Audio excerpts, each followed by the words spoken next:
Many Egyptians have been shocked by the news of an increase in the prices of tea and coffee by about 18% in October. For most Egyptians, tea and coffee are an essential drink, with an average of at least 4 or 5 cups a day for each Egyptian.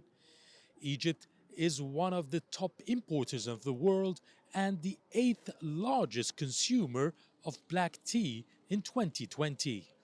Tea is also a main ingredient in the most popular and affordable breakfast dish for Egyptians, namely beans and falafel.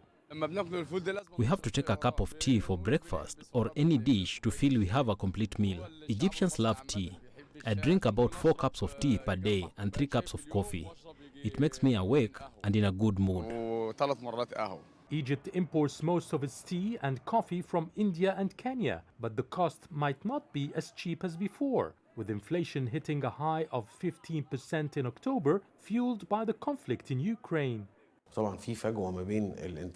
There is a gap between consumption and production, which requires importing beans and tea to cover the demand.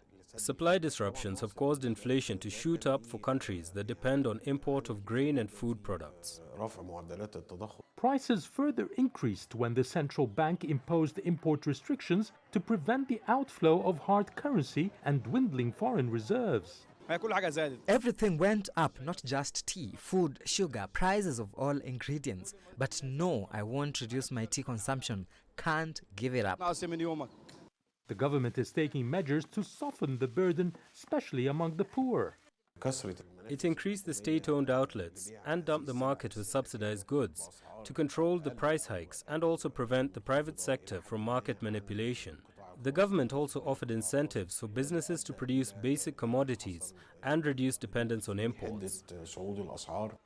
Though officials announced there's a one-year stock of tea and coffee, they're still bracing for expected shortages of imported goods amidst the ongoing geopolitical conflict in Europe.